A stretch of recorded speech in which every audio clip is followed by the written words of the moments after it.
Okay, so today we are going to discuss regarding the liquid orals. So when coming to the liquid orals, so as the name indicates, so they are having the liquid property and they are intended for the oral use. So when coming to the IP, so they should have the following characteristic that it should be like homogeneous liquid dosage preparations which are intended for the oral use or for the internal use. So they contain one or more active ingredient in a suitable vehicle.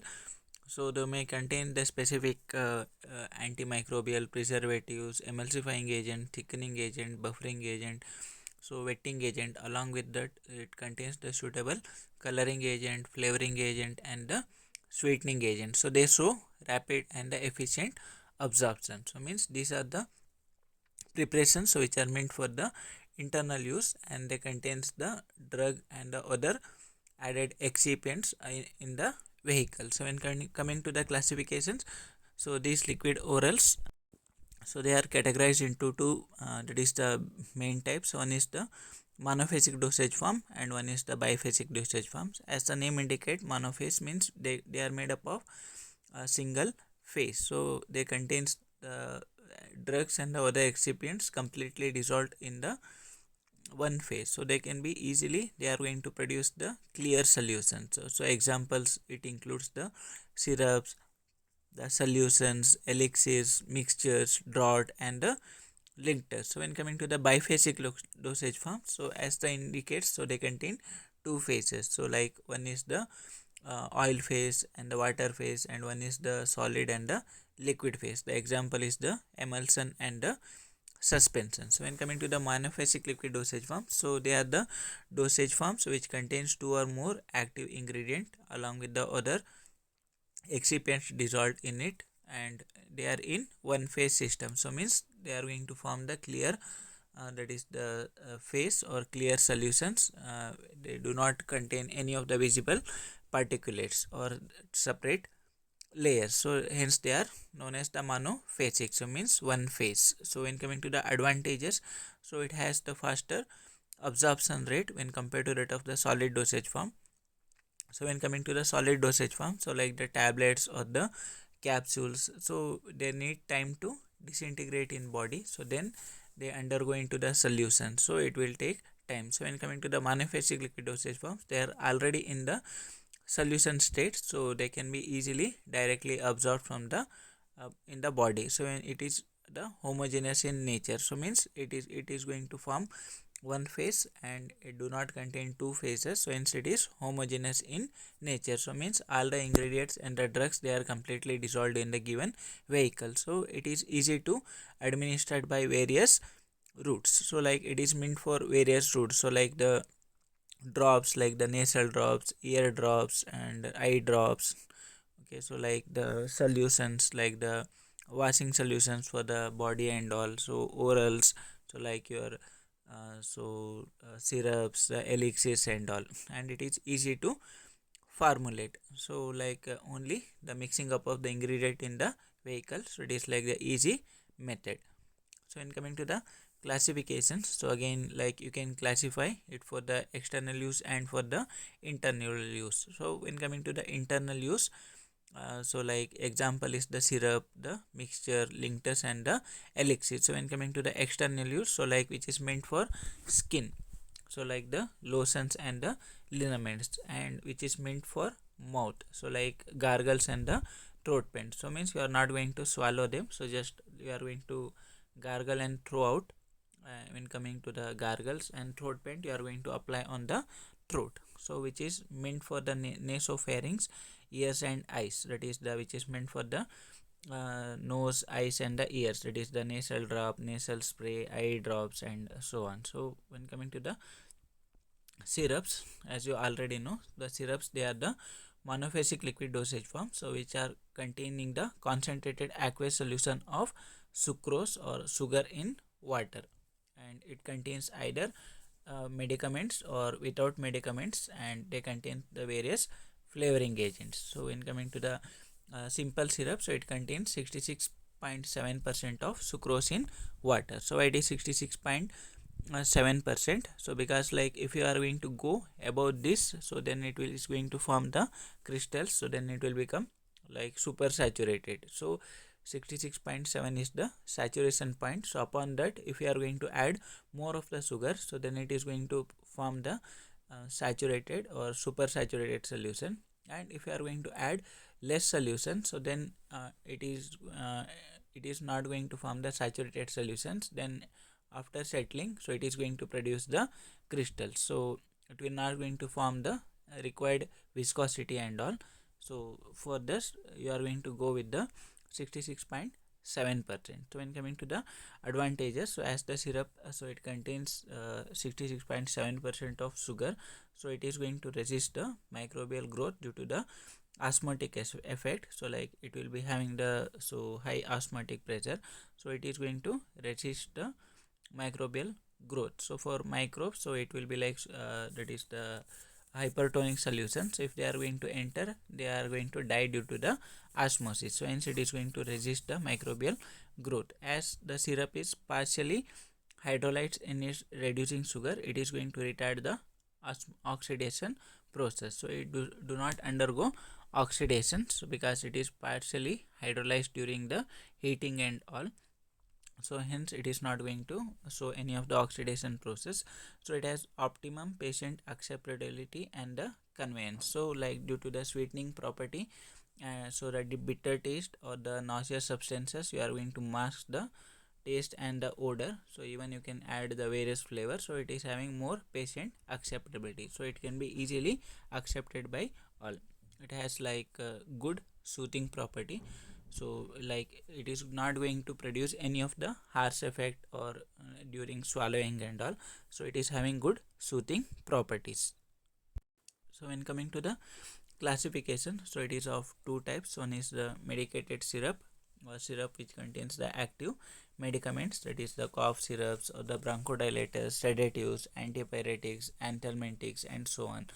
When coming to the non medicated or the flavored syrup, so like simple syrup or different flavored syrup like the orange or the raspberry or the coca, that is the syrup. So like these do not possess any of the medicinal property. So like just they are meant to prepare so base for the syrups, or just they are meant to add as a sweetening or the flavoring agent. So hence they are non-medicated syrup. So when coming to the composition, so the syrup, so it contains the active medicaments or the drugs.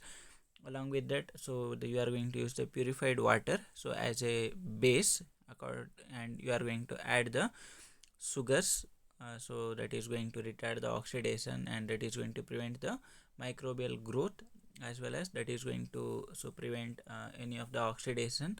So apart from that, it is going to provide the sweetening property to that syrups, and you can preserve the syrups for longer period of time. So apart from that, you are going to add the preservatives, then you are going to add the flavoring agents, then you are going to add the coloring agent. So when coming to the sucrose, sugars, you are going to add the sucrose and the dextrose, that is the glucose. When coming to the preservative, although it is not required, but in few conditions, you are going to add sodium benzoate and the benzoic acids and the parabens. When coming to the flavoring agent, so either you are going to go with the natural or the synthetic flavoring agent, so like the raspberry, banana, cherry, lemon, ginger, and so many of the black currant, so many of the flavoring agent you are going to add. And coming to the coloring agents, so like the amaranth dye, tartarizine, and so many of the chlorophyll, so many of the colors you are going to add. So in coming to the method of preparation, so like generally there are two main methods. So one is the with the help of the heat. So in this process, so you are going to prepare the syrup with the help of gentle heat. So this is the quick method so to prepare the syrup. So when coming to the step 1, so you are going to add the required quantity of sugar in water, then you are going to heat that sugar so till it is going to dissolve. Excess of the heat can cause the inversion of sugar, so you are not going to overheat it, so because that is going to cause the change in the color and the sugar will be get oxidized. So for that reason, you are going to go with the partial heating, and you are going to stir occasionally in between. So next you are going to add the other ingredients, so like the drugs and the flavoring agents and all, and it should be heat stable. So like you are going to heat it, so these agents which are going to add, they should resist the heat. So next step, you are going to add the desired volume, so with the help of the water. So means make up the volume with the help of water. So example is the simple syrup. So one is the without heat method. So in this method you are going to prepare the syrup without the help of the heat. So like this is a time consuming process. So generally you are going to go with this method for those drugs or those excipients which are heat sensitive. So for those you are going to go with this method. So in this you are going to add the required quantity of sugar to the water. In another container you are going to mix all the other ingredient with the little quantity of water. Then you are going to so mix the sugar solution and the liquid together. After that you are going to do the proper mixing and you are going to make up the desired volume, so with the help of the water. So example is the ginger syrup. So next is the miscellaneous method. So in this you are going to go with the addition of sugar to the prepared medicated or non-medicated liquid, that is the tolu syrup. So percolation methods, that is the ipecac syrup. So example, that is the basic, that is the sucrose in water, or the example is simple syrup. So when coming to the storage, so you are going to store the syrups in the cool, dry and dark place, and it should be protected from light and the heat. So when coming to the packing, so just you are going to wash the bottle, you are going to fill the bottle. So any of the methods, so like the vacuum filling or gravity vacuum filling or the pressure filling. So after that you are going to seal the bottles, you are going to cap the bottles and you are going to cap the that is the print the caps, and you are going to screw the caps. Then you are going to go with the labeling and the wrapping. So next is the evaluation of the syrup. So you are going to go with the basic evaluation things like the physical stability. So the syrup should not so it should be clear, it should not show any of the sedimentation of any of the formation of the crystals or any of the visible particles. So when coming to the sugar concentration, so it should be optimum as per limit prescribed by the pharmacopoeia, that is 66.7. So for this you are going to determine by using the UV spectroscopy and the HPLC method to determine its concentration. So when coming to the pH of the syrup, so it should be in the range of 6 to 7, that is the neutral pH. So when coming to the solubility, the syrup should be soluble in water. So when coming to the refractive index, so it is refractive index is 1.4608 to 1.4630. When coming to the qualitative assay, so you are going to go with the confirmatory test to so confirm the active constituents. When coming to the quantitative assay, you are going to go with the titrometric assays. So as done in the pharmacopoeia, so you are going to go with the drugs for the quantitative assay. So next is the elixirs.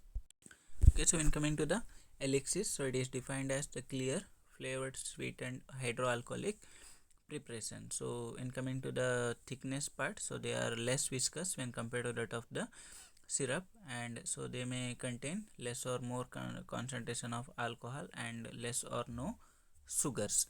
Okay, so when coming to the advantages, so like it has better patient acceptability because again the same, we are going to mask the bitter taste and the odor of the nauseous substances. So it has better stability when compared to that of the syrup. So when coming to the syrup, so if you are going to keep the syrup for a long period of time, so then it may undergo sedimentation and even it may retard the microbial growth upon time.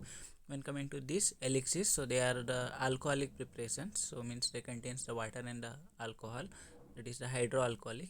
So they contain alcohol, so hence they are going to prevent the growth of the microbes, or it do not allow the sugar to sediment or to settle or to form the crystals. So hence they are going to show the better stability when compared to that of the syrup, and there is no need to add the preservative is because the sufficient concentration of the alcohol, so it is going to act as self preservative. So when coming to the classification, so again you are going to categorize the elixir into two types. One is the medicated elixir and one is the non-medicated elixir. So when coming to the medicated, elixirs, so they contains the active ingredients. So example is the sedatives or the hypnotics elixirs like the phenobarbital elixirs, antihistaminic elixir, that is the chlorpheniramine malate or CPM elixirs. So when coming to the non-medicated elixirs, so yes, they are the flavored elixirs and do not contain any of the therapeutic agents, and they are used as the vehicles in the medicated elixirs, that is the aromatic elixirs. So when coming to the composition of the elixirs, so means they contains the alcohol and water, so as a base. Apart from that, they contains the glycerin, so in case to increase the thickness or viscosity. Apart from that, they contains the preservatives, antioxidant, and the flavoring and the coloring agent. So when coming to the alcohol content, so it is going to range from 5 to 40%. So when coming to the glycerin, so it is used to increase the solvent properties, means it is going to increase the viscosity, as well as it is going to act as the preservative. So when coming to the alcohol, so alcohol alone can act as preservatives, but in some formulations, so the preservatives are added, like the parabens and the benzoates. So when coming to the butylated hydroxytoluene, so it is used as the antioxidant.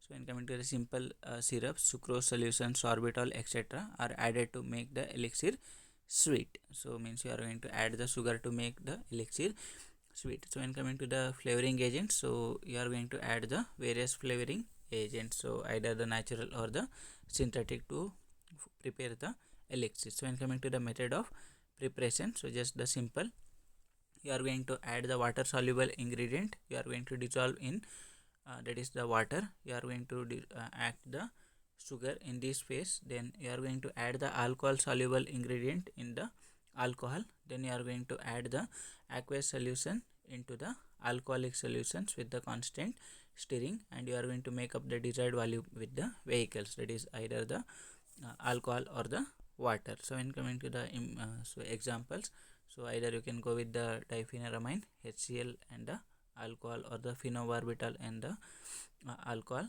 elixirs. So when coming to the storage, it should be stored in well tight closed container, and it should be keep it away from direct sunlight. So when coming to the packing, so like the syrups, so the elixirs are also packed in the same manner. So when coming to the evaluation test for the elixirs, so again the physical stability and viscosity, and they should be appear in clear liquid. When coming to the alcohol concentration, so it should not be more than 40%. When coming to the pH of the syrup, so again it should be neutral, that is 6 to 7. When coming to the refractive index, so it is like less than 1 or up to 1. When coming to the qualitative assay, you are going to perform the chemical test, to determine the active ingredients. When coming to the quantitative assay, you are going to go with the titrometric assays.